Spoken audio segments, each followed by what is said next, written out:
So, in today's video, we will learn how to create our own virtual AI assistant using Flutter and Google Gemini API. Using this app, you can chat with Gemini, generate poems and stories, and also analyze images and much more.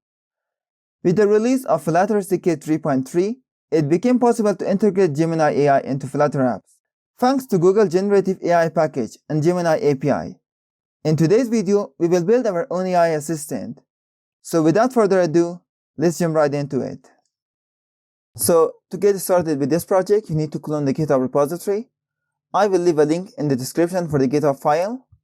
Here, make sure that you have chosen the source code branch and come to the code and make sure to download the zip file. So once you are done downloading the zip file, make sure to open it inside VS Code. Inside the source code, we have some files for extension. We have an extension for getting file extension, and this is going to be run on X file, that is a special data type from image picker. We also have methods for picking an image and showing a dialog. And inside the popspec.yaml file, we have a couple of dependencies. So the first time you come here, make sure that you add them. For that, open up a terminal and run flutter pub get.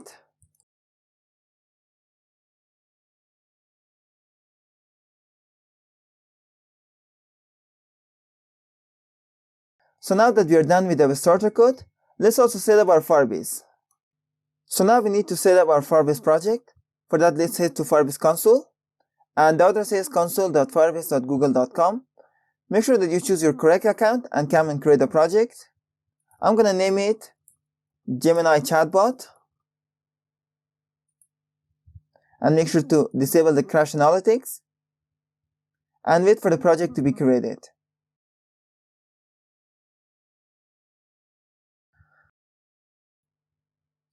So now that the project is ready, let's also create our apps. We can either create our iOS, Android, and web apps separately, or we can just create a Flutter project that creates all of them for us. So for creating a Flutter app, you may need to have Firebase CLI installed. So let's go here, and it is also saying you that you have to install Firebase CLI. For me, it is already installed, so I'm going to go to the next step. Here you just need to copy this command and run it anywhere inside your CMD. So open up CMD and run this command. So what it does is that it checks that your Firebase CLI is in its latest version and also activates it. Next, we need to go inside our project and run this one inside the root directory. So let's go and open our terminal. And inside the root directory, I'm going to make sure to run this command. And before doing that, make sure that you are logged in with your Firebase account inside the terminal. And if you don't know how to log in, you just need to say Firebase login. And since I'm already logged in, I'm not going to use that. So just copy and paste this command and run it.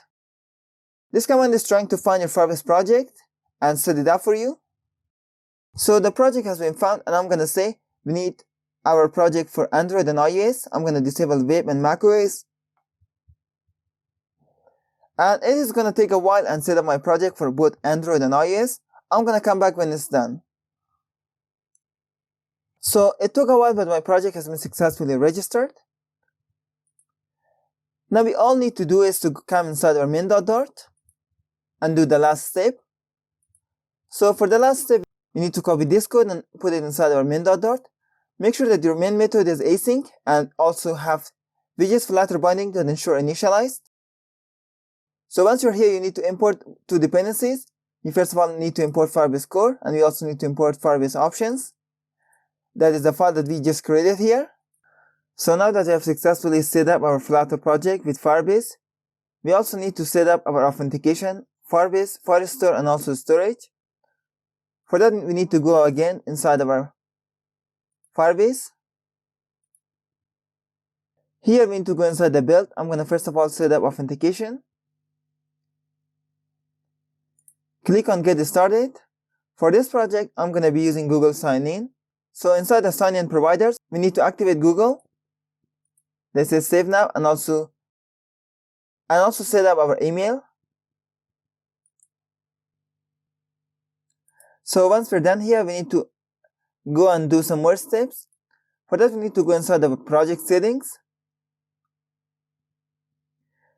Here it says that we currently have no apps and we may need to restart the project. So now as you see, our apps are existent. We have an Android app and also an iOS app. So let's go to project settings.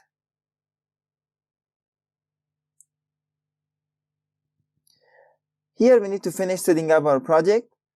So for the Android, we need to copy Google services.json file. So once the file has been downloaded, you need to open up your Explorer and replace it inside Android and also app folder.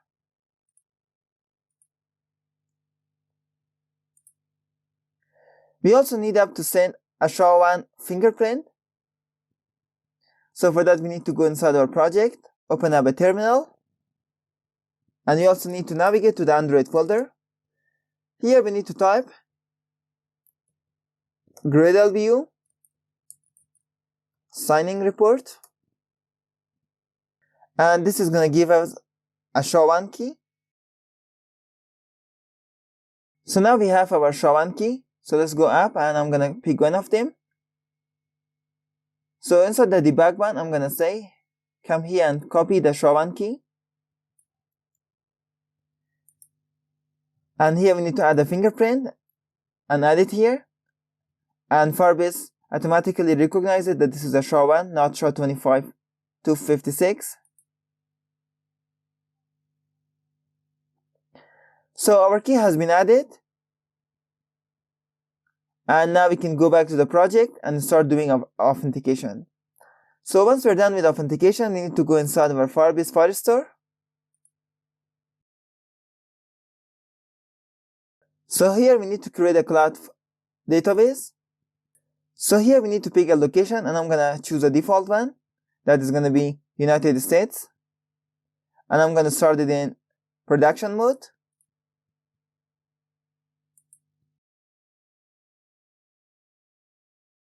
So now our database has been created. Let's also go to the rules. By default, the rules say that you cannot read or write anything, but I'm going to say you can read or write if request.auth is not null, meaning that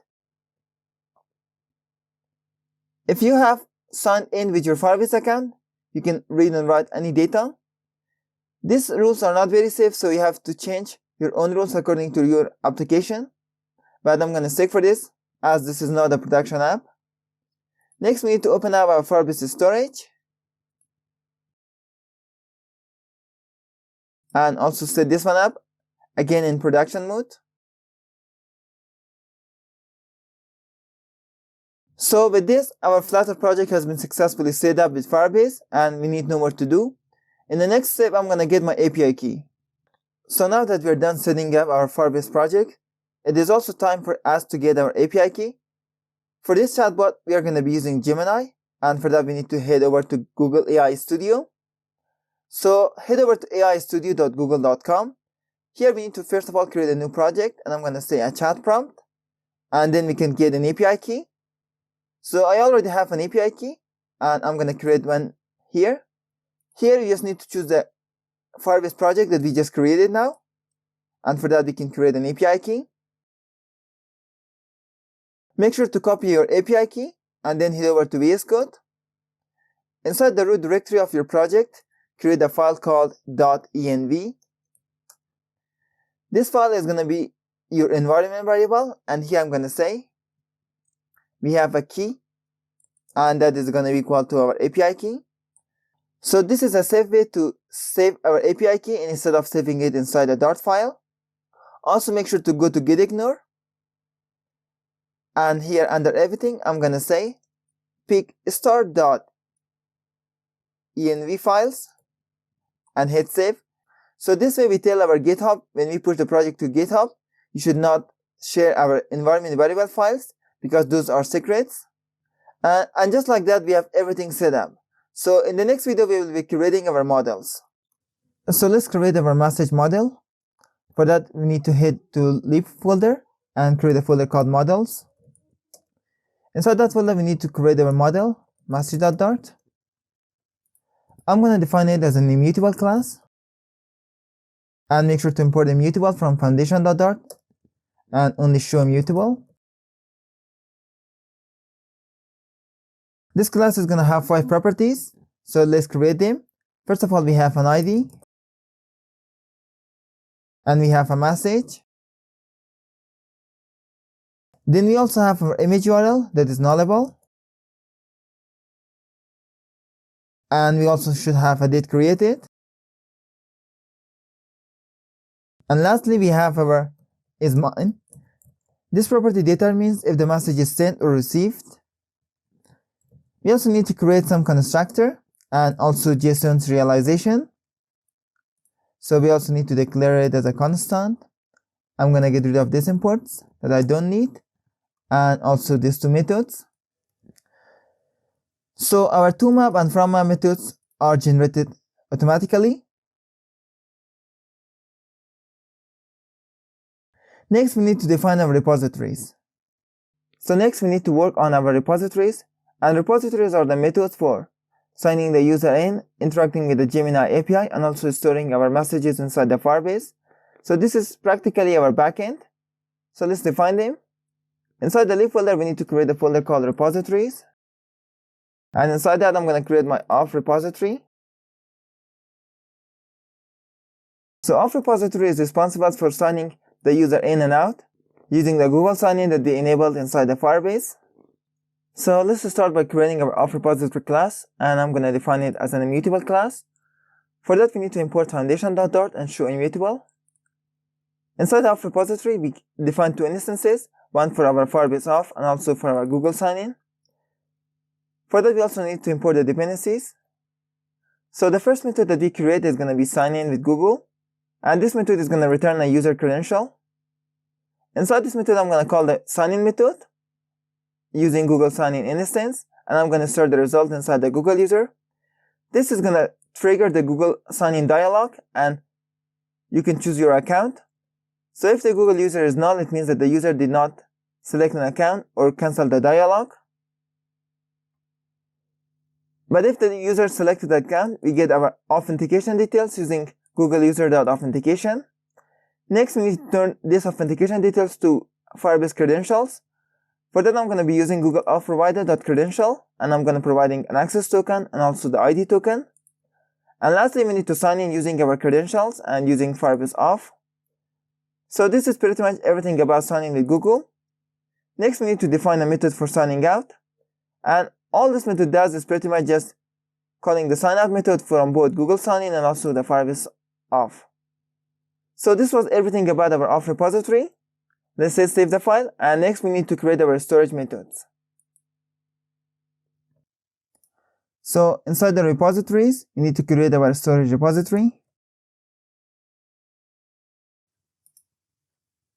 So I'm going to start by defining my storage repository as an immutable class. Let's also make sure to import foundation.dart. So here we need an instance of our Firebase Storage, and let's also import Firebase Storage dependency that we previously added to our popspec.yaml file. And we also need to define our save image to storage method, and this method is going to be async. This method takes 2 parameters, and one is going to be an image, and we also have a message ID. So our image is of type X file, that is a special data type. For that, we need to import our image picker. Here we apply try and catch.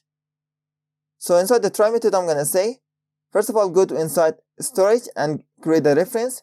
This is going to create a folder called images, and inside that we have a child. The child is going to be our image itself, and the name is going to be the message ID.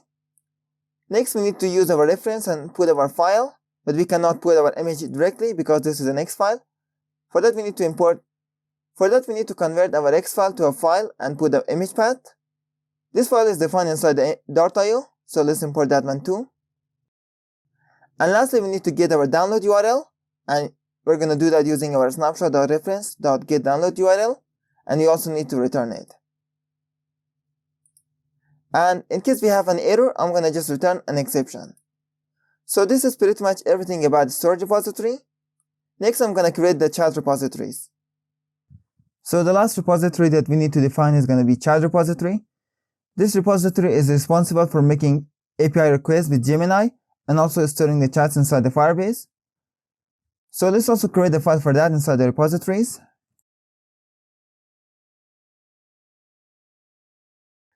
So let's start by defining our chat repository, and I'm also going to make a couple of imports altogether. So you can pause the video and make all the imports necessary, so we later don't need to. Inside the chat repository, we have an instance of our Firebase Auth and also our Firebase Firestore. So the first method that we define is send message. This method sends an image alongside the text to the Gemini API and also gets back a response. So we have three parameters here. We have an API key, we have an image that can be null, and also we have a prompt text. So inside this method, I'm going to first create my models. I'm going to have two models here, one a text model and also a multi-model. So the way we create the text model is by saying we have a generative model. The name is going to be Gemini Pro because this is the model that we use, and we also pass our API key. We also have an image model, and this is also a generative model. The only difference this time is that we use the Gemini Pro version, and we also pass our API key. So let's also get our user ID, and we do that by going over the current user.uid. I also want to define my send message ID, because every time we want to type a message and send it to the Gemini, I'm going to store it inside the Firebase, so we need to create an ID for that, and I'm going to do that using the UID package. So then I'm going to define the message instance, and as the ID, I'm going to say send message ID. The message is going to be the prompt text that I'm going to get as a parameter. The created address is going to be datetime.now, and this is going to be my message, because this is the message that I have sent to the API. So this is going to be stored as my message. Next, I'm going to check if the image is not null. So if the image is not null, I'm going to save the image to Firebase Storage, and I'm going to also get the download URL. So this is the method that we just defined earlier. This method saves the image inside the Firebase Storage and also returns an image URL, and that's going to be the download URL. So if that is true, I'm going to say message is equal to message.copy with download URL. But wait, we do not have the copy with method. So let's go inside the message.dart, and here we see that we have forgotten to define the copy with method. So for that, I'm going to define it here. What this method does is very simple. It takes an image URL, and this is going to return a new instance of your message with the image URL. So let's save the message.dart, and here we see the error is gone. Next, we save our message to the Firebase, and we do that inside the conversations collection. Inside the conversation, we have a document called user ID, and inside that we have a sub-collection of type messages. And inside that we define another document that is sent message ID, and inside that I'm going to save my message as a document. Next, we need to create a response, because this is the time that we get our response from the Gemini. This is going to be generate content response. So for that, we need to put a try and catch, and if we get an error, I'm just going to throw an exception. So in case that we have data, I'm going to first of all check if the image is null. So if the image is null, we can simply make a text only request and store everything inside the response. So this is fairly simple. I'm going to be using my text model, and I'm going to call generate content method. This method takes a list of parameters, and for now I only have one parameter, and that's going to be a content.text. So we use a content.text because we cannot simply pass my text here. So I'm going to put my prompt text inside the content.text. And also don't forget to put it inside the list, because we can send a list of prompts and not a single prompt. And if the image is not null, we first of all need to turn our image into bots, because Gemini doesn't recognize an image as an image itself, but a file. So we need to turn it into bots. So then I'm going to create parts of my response. So here we need to make a request that contains an image and also a text. So I'm going to first of all make the text part of my response. So I'm going to say we have a text part, and inside that I'm going to put my prompt text. Then I'm going to create my MIME type, and this is going to be the image extension. And if you don't know what the MIME type is, this is the extension of your image, like JPEG, PNG, or AGIC. And by default, we cannot take it the MIME type, so I'm going to be using get MIME type extension that we created here. And then I'm going to create my image part, and this is going to be called a data part, because we can put an image, a video, and also an audio in here. This does not necessarily need to be an image. And we also need to pass our MIME type, and this is necessary. And now it is time to make our actual API request, and we're going to be using our image model, and I'm going to restore everything inside the response. So as you see here, we have a list and now the single file. So inside this list, I'm going to first of all pass a content.multi. It means that I'm going to make a multi-type content request. So the first step is going to be our text prompt, and if you hover over it, you can see that this is a text part, meaning that this is just a text. The second part is going to be the image part, and this is going to be a data part here, and the type is going to be data part. After getting the response, I'm going to be using the text part inside the response text. Previously, when we sent a message, we stored it inside the Firebase. Now I want to save the message that I received as a response from the Gemini into the Firebase. So for that, we need a received message ID. And we also need a received message. And as for the ID, we have received message ID. For the message, we have the response text, and this is the text that we received from the API. For the created data, again, we have datetime.now, and this is not my message. And lastly, we need to store everything inside the Firebase, and again, this is going to be the same. So this was our method for sending an API request to the Gemini and also getting a response back. If you didn't quite get it, you need to read it a couple of times to find yourself comfortable. Next, we also need to create another method, and this method only sends a single text request to the Firebase.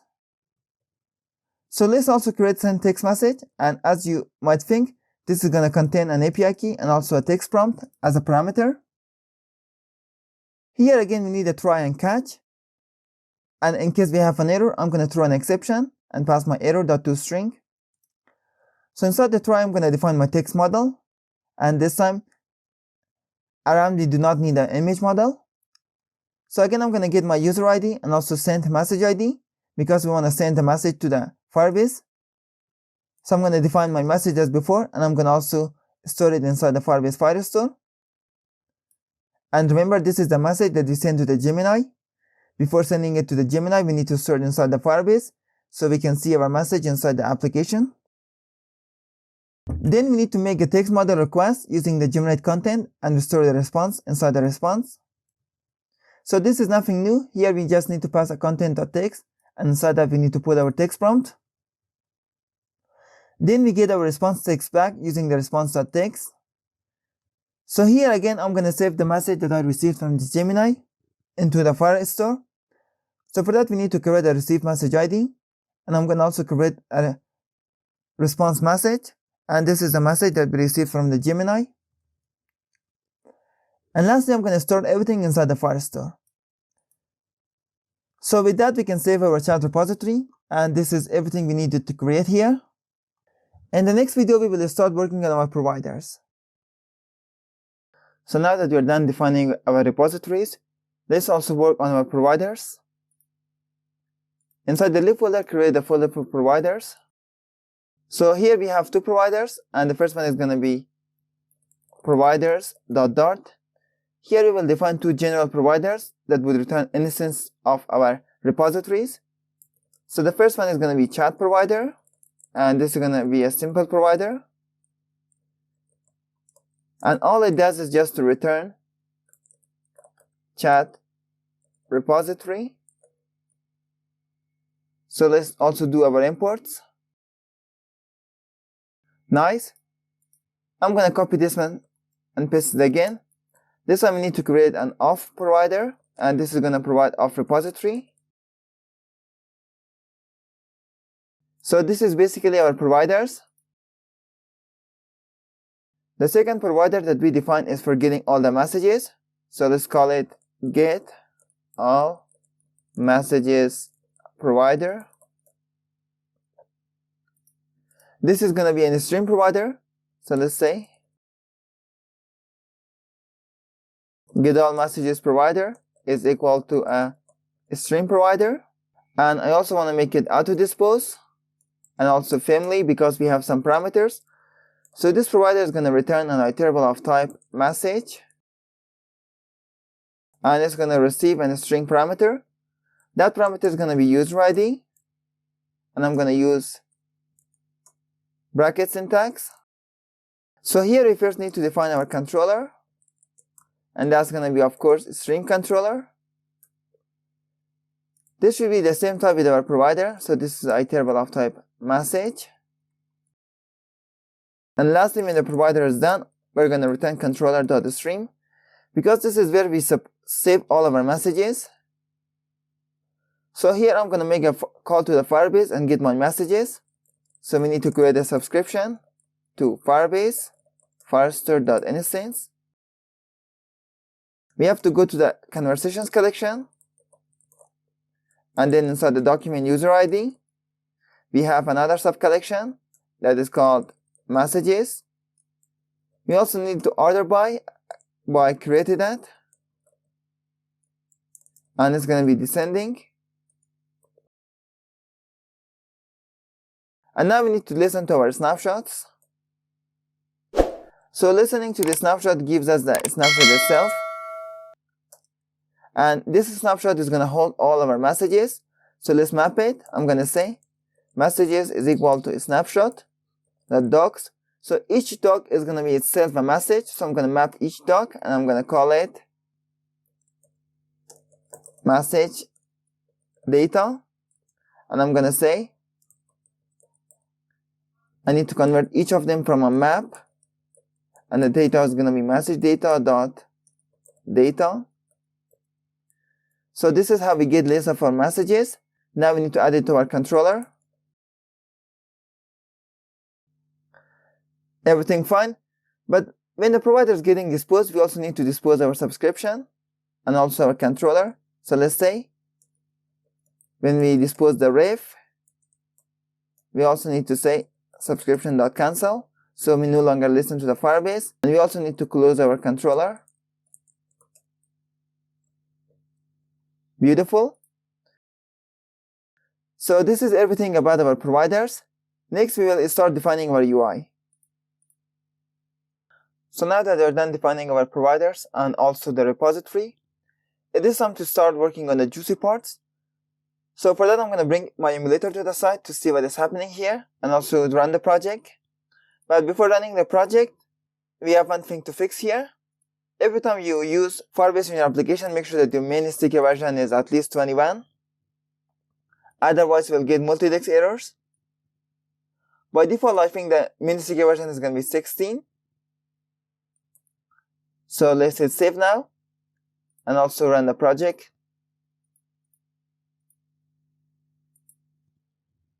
Let's also open a terminal to see what's happening. So the app is up and running right now, and this is currently displaying in scaffold here. So I'm going to go and define screens inside the lib folder, of course. So the first screen that I'm going to define is login screen. So this is a screen that's going to help us log in, and I'm going to copy and paste all the code because this is super simple. The only thing is, inside this text button, I'm going to use my repository to log in. So let's make this function async, and I'm going to say await, and we need to access our providers. So let's make this stateful widget a consumer widget. And also here we need to define a widget ref. So now we turn our screen into a consumer screen, and now we have access to our providers. So let's say ref.read of provider dot. Here we should have a method called sign in with Google. So this method is going to log us with Google, but right now we're not displaying this screen. So let's go to main.dart. Here, instead of a scaffold, I'm going to return a stream builder. And the job of this stream builder is to take care of our login state. It is going to check if you're logged in or not. So inside the stream, I'm going to say we use Firebase Auth.instance.userChanges. This is going to check for us if our user has changed its status. For example, when you log in or log out, this is going to aware the Firebase. So then we have our builder. Here we first of all check if our snapshot is waiting. If that's the case, I'm going to show a loading indicator. Otherwise, I'm going to check if snapshot is data. So if snapshot does data is equal to the null, I'm going to return login screen, because this means that we are not logged in. So we need to go to login screen. And lastly, I'm going to return home screen. So let's also define our home screen. Again, inside the screens folder, I'm going to create one more screen called home screen. For now, I'm just going to put a simple stateless widget and call it home screen. And here we need to define a scaffold. Nice. So here, let's import home screen. And I'm also going to fix imports.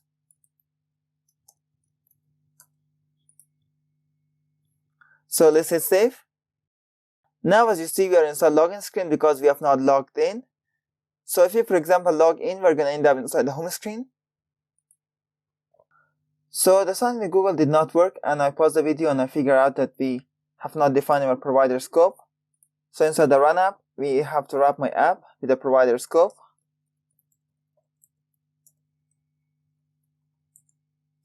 Let's make sure this is constant and not this one.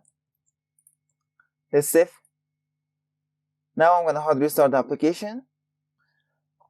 And this time, if we click on this button, we can sign in with CodeHQ. So this was all we needed to do for the login. I'm going to also add a button for logging out. So let's also sort our imports. Nice. Now let's go to home screen. And here I'm going to go inside the scaffold, an app bar. And I'm going to define an app bar. So we have a list of actions, and I'm going to define an icon button here. And the icon is also going to be icons.logout.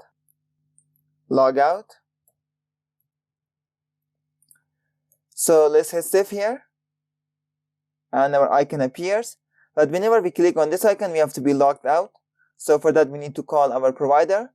But we are inside a stateful widget. We can turn the entire thing into a consumer widget, but that would be a waste. Instead, I can just wrap it with a consumer. And consumer itself is just a builder. So let's say consumer.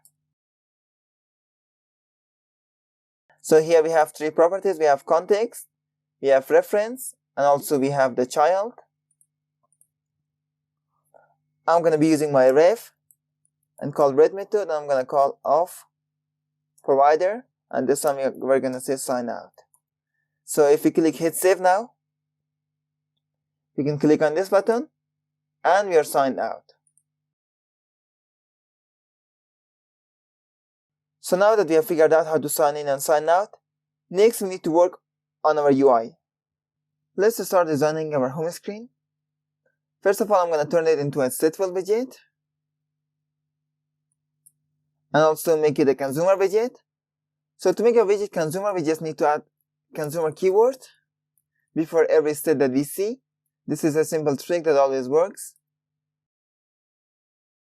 So in this screen, I'm going to have a text field. So let's also define my text editing controller. Let's also make it late. Inside I need to state, I'm going to initialize it. And inside the dispose method, we need to get rid of it. So we come here under the app bar and define our body. Inside the body, I'm going to first of all put a padding. The padding is going to be agent sets.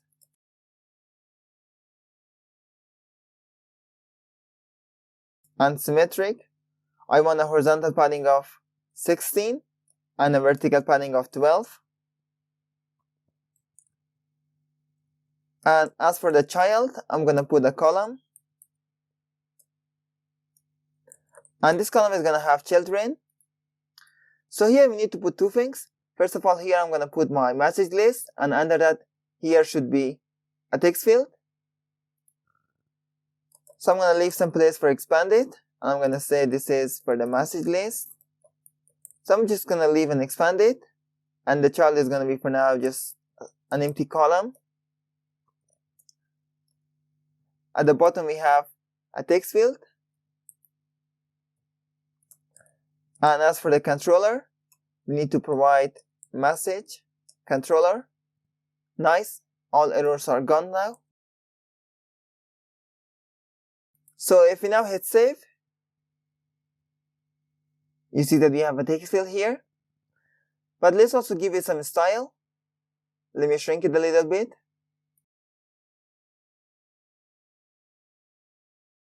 So first of all, I'm going to go and get rid of the borders. And for that, we need to provide an input decoration. And for the border, I'm going to say input border done none. So we need no border.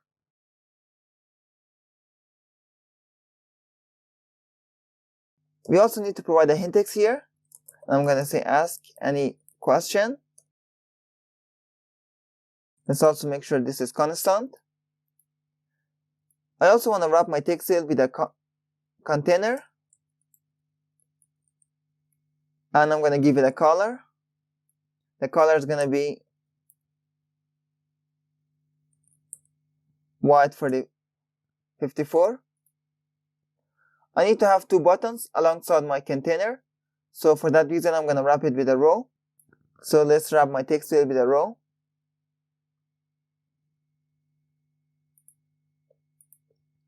And after my text field,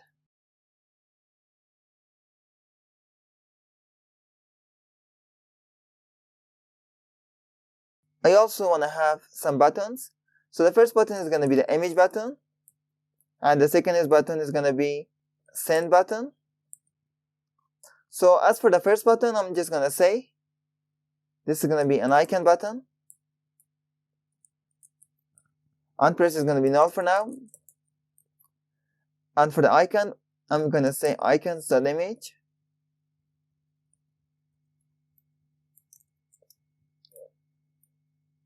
I'm going to also copy and paste this one for the second one. And for the second icon, I'm going to say send. So let's see how it looks like right now. And here it seems that we have an error. The error is probably because the text field is getting all the weight. So we need to wrap it with an expanded widget. Let's hit save again. And now our button appears. But we also notice that we need to give some padding here. And it doesn't quite look the way we want it to look. So inside the container, I'm going to go and give some more styling. For example, I'm going to set the color to white 30. And I also want to provide some decoration. So let's move the color inside the decoration, or else we get an error. And we also need a border radius. And this is going to be border radius of circular 15. But the changes doesn't seem to take effect right now. So I'm going to see if the color has appeared by making it red. Yep. So we also need to provide some padding. And this is going to be agency.all, and that's going to be 8. Nice padding. I also want to change the color to white, and white 70. Or maybe white 54. But instead I'm going to go inside the scaffold and turn it to pure white. No, not working.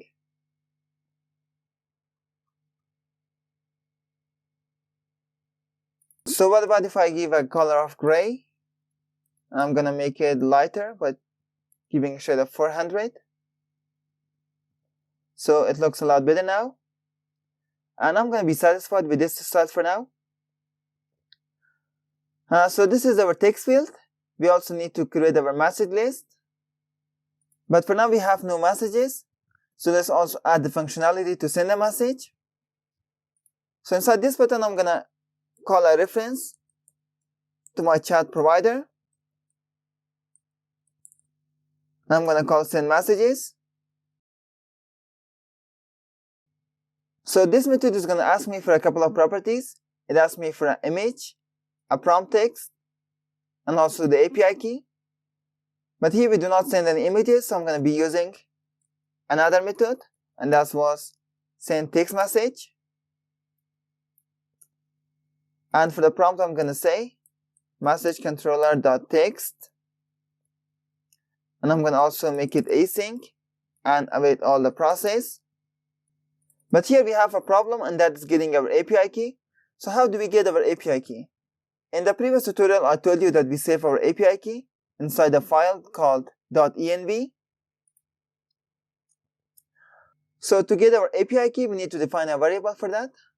So let's come here, and I'm going to say final API key, and that's going to be equal to, I'm going to call the package. This is the package we use to get our API key, .env. And inside that we can have a lot of properties. So I'm going to call API key. This is the keyword that we saved our API key with. And in case this is null, I'm going to say an empty string. But before being able to get our API key here, we also need to go inside main.dart and make sure that we call this method. And also import the env Flutter package. So this method ensures that we load our environment variable when the app runs for the first time. So now we have our API key, and this is not showing an error. But we get a problem with prompt text. Maybe we called it text prompt. Nice. So let's hard restart the application. So we have an error about not initializing our environment variable. For that we need to close and also run our application again. Hope this fixes it.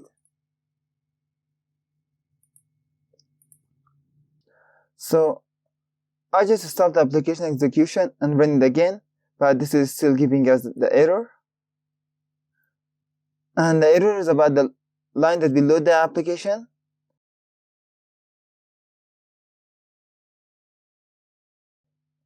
So the error is that we have not added our env file to our assets. So let's go to public.yaml, and I'm going to here say e.env.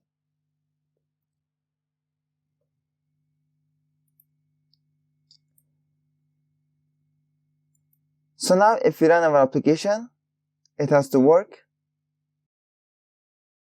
Yes, beautiful. So let's also sign in again.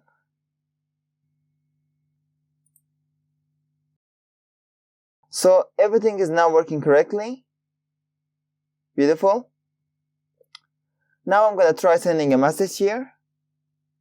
And this message is going to say, hi. For now, I don't expect a response. I'm just going to send a message to see if it works.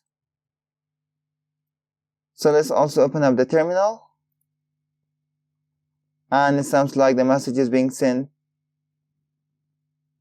successfully, or maybe not.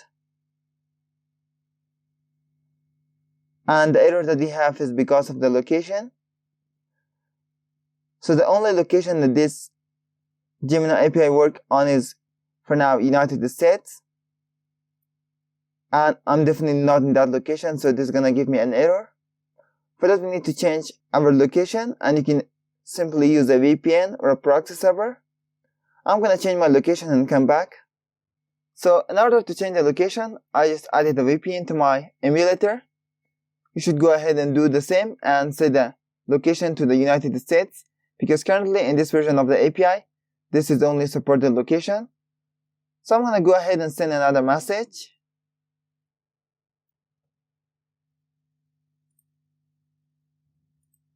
And let's see how does it work out this time.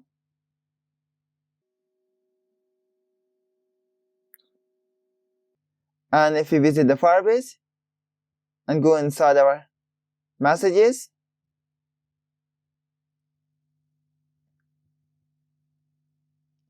you see that we have 3 messages here. This is our hi. And this is the message that we have received from the Firebase. Yep, it is working. And this is going to be our first message. And that didn't work out because then our location was not set. So it seems like everything is working now. And now the only thing that is left is to work on our UI. For that, I need to give some more style here. And of course, I want to decrease the padding for this container. So let's do that. For that, I'm going to decrease the vertical padding here. And this ain't going to work because we're inside the wrong place. Here is our container, and I'm going to give it a symmetric padding. Horizontally, I want the padding to be 16, and vertically, I want the padding to be just 5, maybe in 3. So let's say save now, and this time it looks a lot better. So now we can officially send and receive messages.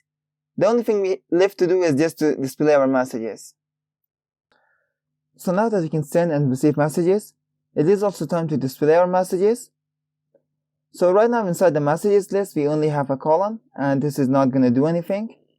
So I'm going to replace this with a message list here. Let's call it messages list. And for that, I'm going to create a separate widget. But before that, we also need to create a widgets folder.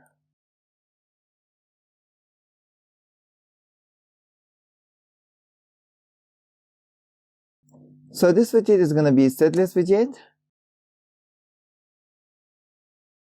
And all it does is to get the list of messages and display it in the UI. So for that, we need to get the list of messages as a parameter.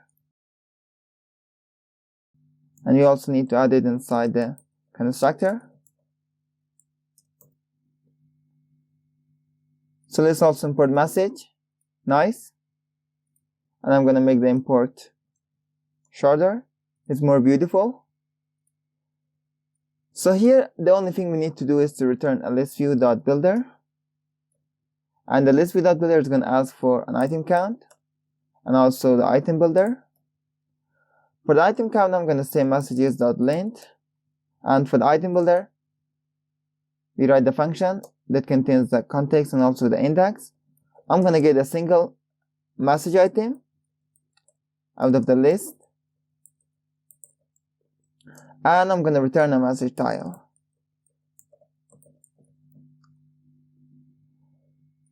But we need to define message tile first. So again, inside the widgets folder, I'm going to define message tile. But this time, I'm going to just copy and paste everything because it's going to take a lot of time to write. And I'm just going to say the import is relative. So what message tile basically is an setlist widget. And this is going to take a message and also is outgoing, checking if the message is being sent or received. So according to if our message is being sent or received, we have the different alignment and also we have the different color for the messages. Inside the message itself, we have a text that is going to be the message.message. And if our message has an image URL, we're going to display an image.network. So this is basically everything about the message tile. Let's save it and also exit. Here we also need to import it and also fill the properties. For the is outgoing, I'm going to say message.isMine. And for the message, I'm going to say message. And inside the home screen, we need to import the message list and also put the property. That is going to be the list of messages. So, of course, we need to get our messages through the API. And I'm talking about get all messages API. But if I get all the messages here, I'm going to update the entire UI based on the messages. So what about if we don't get a parameter and get our messages directly inside the message list? So I'm going to save the home screen and come to the messages list and get rid of the parameter. Here I'm going to get my list of messages, and that's equal to ref.read, and in fact I'm going to watch it, get all messages provider. So for that we also need to convert our stateless widget to a consumer widget, and inside our build method we need to have a widget ref. We also need to import Riverpod, and everything is settled. Let's also import get all messages provider. So let's say get all messages provider. What is the problem here? And of course we require a user ID. So instead of everything, I'm going to get my user ID and pass it here.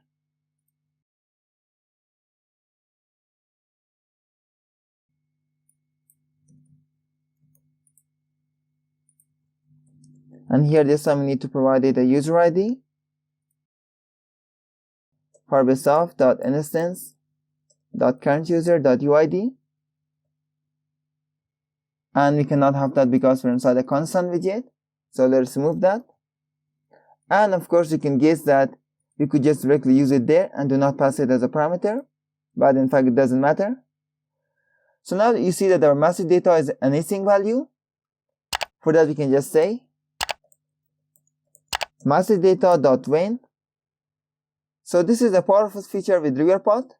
When you get the data through a provider and watch over them, it takes care of all the cases. So if you receive the data, if you have an error, and if you are loading, you can display different widgets.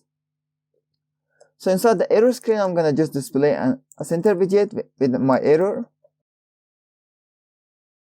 And in case we have loading, I'm just going to display a circular progress indicator. Nice. But in case that we have our data, I'm going to call it messages. I'm just going to display my list view.builder as we did previous time. So let me just copy it again and paste here. And because this is an iterable of messages, we can no longer use the square syntax. So we need to call element at index. Beautiful. So now the only thing that remains is to return my messages.when, and everything should work fine. So let's hard restart the application and see how everything works. So now as you can see, we can easily send messages and also receive it. So let me just do one more try.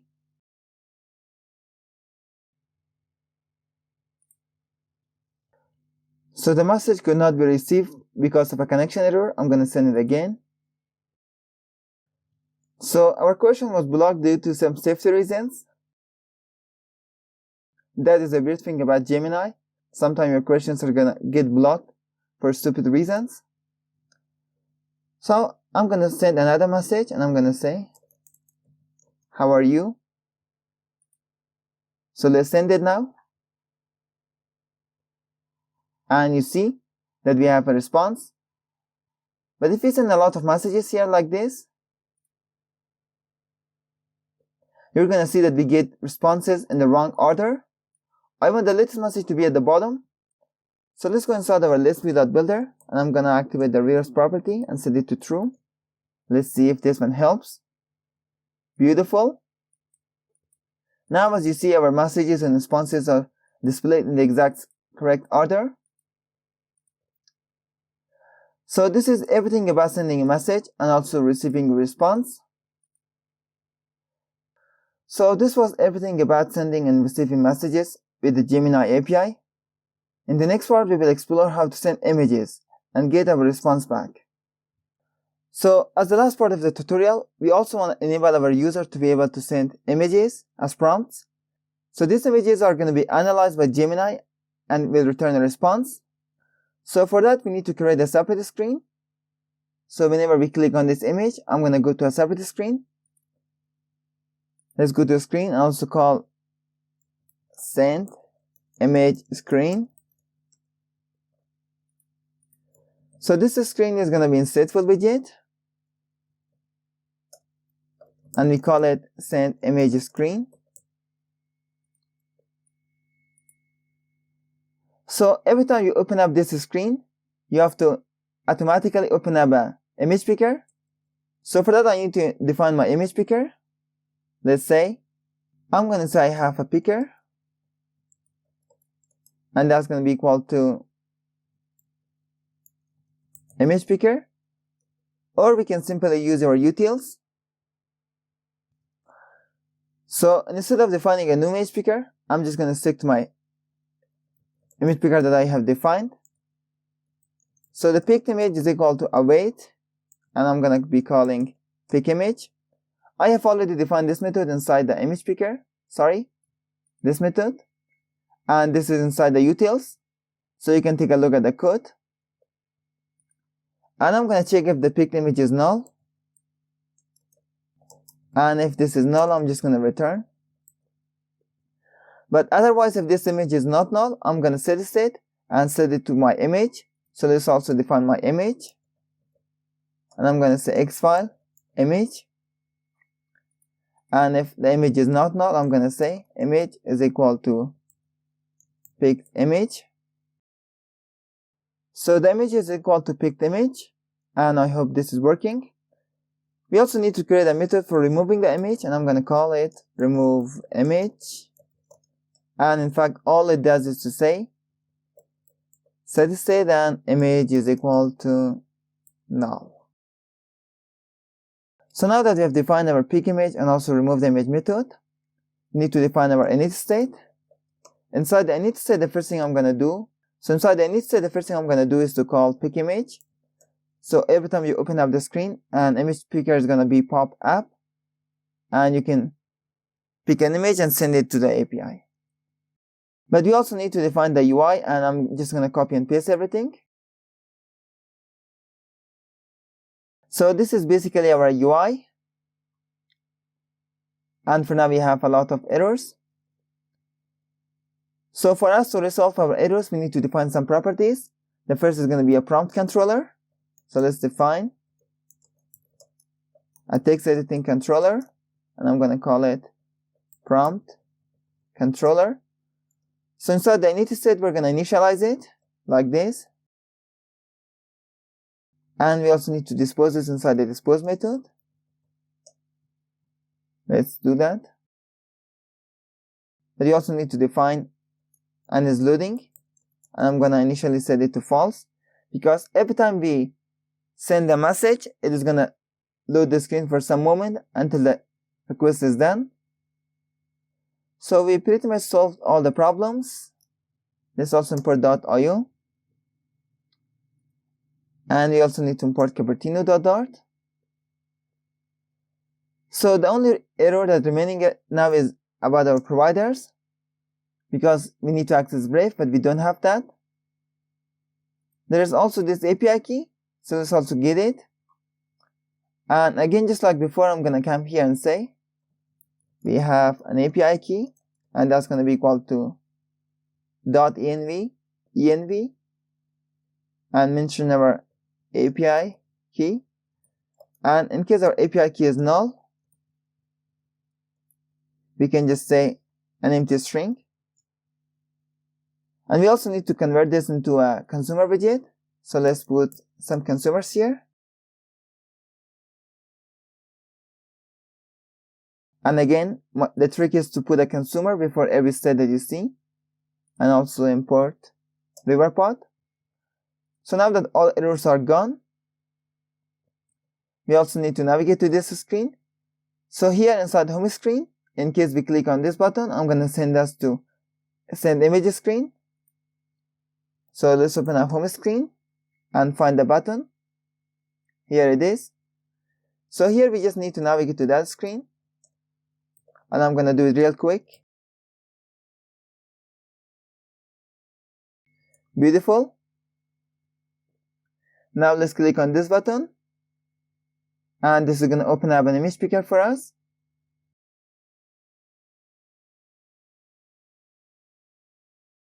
So I'm just going to pick a simple image like this one. And now this is going to take me to this screen. But the problem is that the image I selected is not here.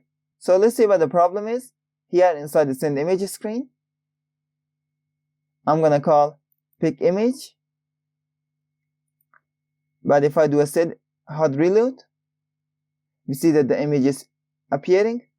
So the problem here is that inside init state, we also need to set state to update the UI. So if we click on this remove image, this is going to remove the image for us. And if we click on the pick image, this is going to pick the image for us. Like this. But this is still not working. So what about if I remove this set state from here and also undo a set state here? And let's move it here, and I'm going to also use the arrow syntax because this is cleaner that way. So let's hit save now, and I'm just going to go back here and select an image this time. So nice, this is working now. So now that we use the set state inside the image picker, this is going to work. So this screen is pretty much simple. The layout is going to be a column, and inside the column we have first the image, and then we have a row for putting our two buttons here, and these two are probably Cupertino buttons. And then we have some space and also a text field. And you also have a button for sending a message. So we can type something here, like what is in the image. And this text is going to be sent alongside the prompt, alongside the image. So when I start sending the message, this is going to show a loading indicator. And when this is done, this is going to navigate out of the screen. And that is because here we have used a condition. So if the image is null, you should not do anything. But if the image is not null, you have to set state and set this loading to true. And if you're inside this loading, I'm going to just return a circular progress indicator instead of the button itself. And when we are done with the function, I'm going to set this loading to false and also get out of the screen. So the image is taking quite a while to be sent. Let's see if we have an error here. So open up the debug console.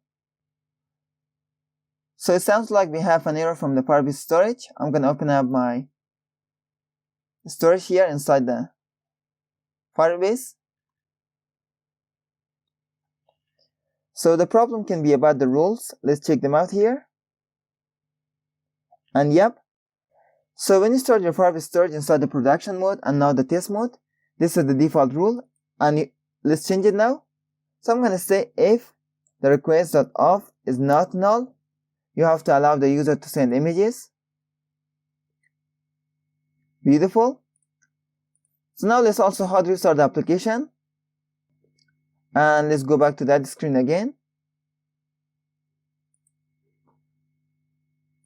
And again, I'm going to just pick an image like this one. And also add a prompt, like what is in the image. And hit send here. So this time it should be sent successfully. So now you see that the image is being sent and it's also displayed correctly. And we also have a response. So that was all about sending an image. Now I want to do some more configuration inside here. For example, if I now send a message here and press on the send button, you see that the message is being sent and we can also get a response.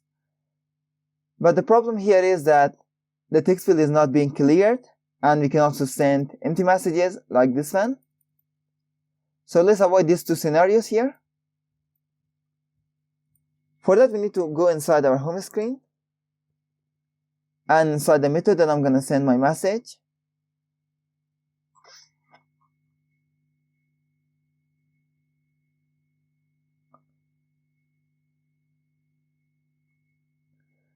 So we see that we don't have any methods here. So I'm going to put everything inside the method. and I'm gonna call it send message. So let's define it here.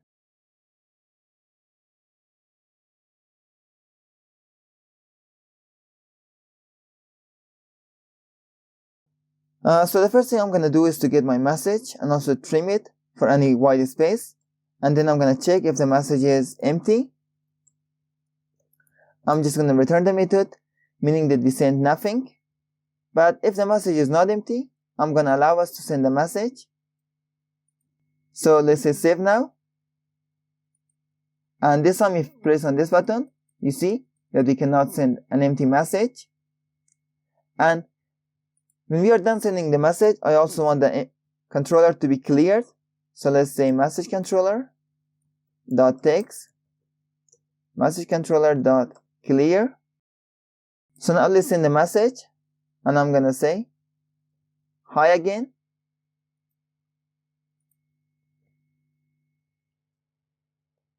And now you notice that whenever we send the message and we receive a response, the text field is gonna be cleared automatically. And we can also not send an empty message. On the other hand, we can also easily send images. So let's send one more image and say, like, what logo is this? And I'm going to also send a message. And you see that we received the correct response. So with this, our tutorial is coming to an end. In this tutorial, we learned how to work with Gemini API. We got an API key. We learned how to send a prompt and also get our response. We also learned how to save our messages inside the Firebase and also how to display them. We learned how to send a simple text, and we also learned how to send an image. So if you have any question, you can ask inside the comment section. See you in the next one.